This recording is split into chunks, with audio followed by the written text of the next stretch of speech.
Salut les aquarellistes, aujourd'hui la question que je voudrais vous poser, c'est est-ce que vous pensez qu'il faut mélanger les marques à l'aquarelle?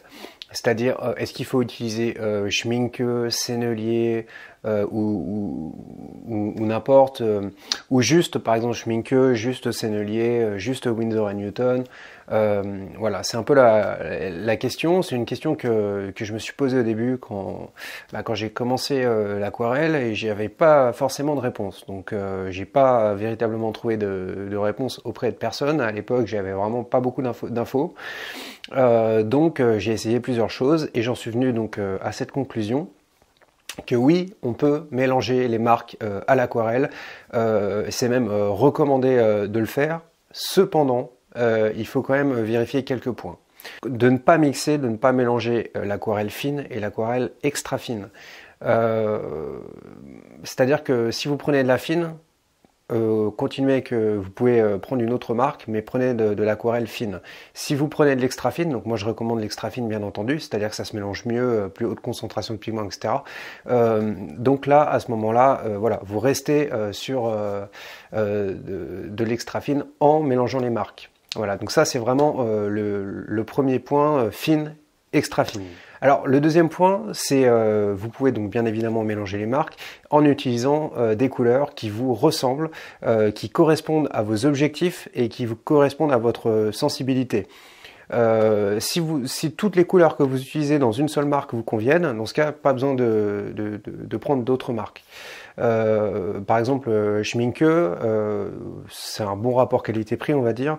Les couleurs ne sont pas trop intenses et tout, donc voilà, vous pouvez certainement y trouver votre bonheur. Winsor aussi et Newton, il y a des couleurs plus saturées chez Winsor.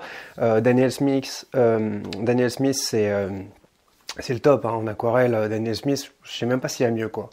Mais ça coûte très cher quoi. Voilà, donc Winsor, Daniel Smith c'est assez cher, Schmincke c'est un peu moins cher, Sennelier je crois que c'est un peu dans l'ordre de Schmincke, je sais plus exactement.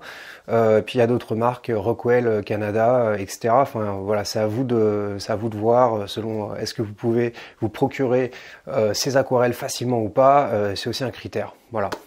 On peut tout à fait mélanger les marques à l'aquarelle. C'est même conseillé, surtout si on est curieux, qu'on a envie. Je vais vous donner un exemple.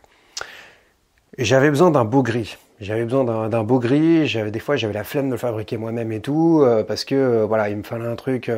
Et ce gris, je l'ai trouvé chez Winsor, alors qu'au départ je travaillais essentiellement avec Daniel Smith. Et chez Winsor, j'ai trouvé un gris vraiment que j'adore. Et donc j'ai intégré petit à petit, j'ai commencé à intégrer Winsor à mon set Daniel Smith. Voilà. Et c'est comme ça qu'après, je me suis intéressé à d'autres couleurs de chez Winsor et donc j'ai vu qu'il y en a qui étaient pas super, il y en a qui sont exceptionnels. Voilà, tout est une question de feeling aussi. Donc voilà, donc le dernier point vraiment c'est faites aussi également attention aux couleurs qui peuvent tacher le papier. Ça, c'est un des critères à prendre en compte. Alors, je m'explique. Les couleurs qui tachent le papier, donc ça peut être des bleus phthalo, ça peut être des jaunes très corrosifs. Alors, je me rappelle plus du nom exactement, mais l'orchinacridone n'est pas trop corrosif, donc c'est un bon jaune. Mais ça peut être aussi un autre jaune qui est corrosif, par exemple le jaune de nickel azo. Donc ça, c'est un jaune de chez Daniel Smith qui est très beau, mais qui est extrêmement corrosif. Donc si vous, c'est aussi voilà, c'est aussi un des critères, c'est de prendre des couleurs qui tachent pas trop le papier, quoi, ou voilà, pour bien se repérer. Voilà, j'espère que cette vidéo vous a plu, vous aura éclairé sur cette question, ce point fondamental finalement de si on peut mélanger les différentes marques d'aquarelle.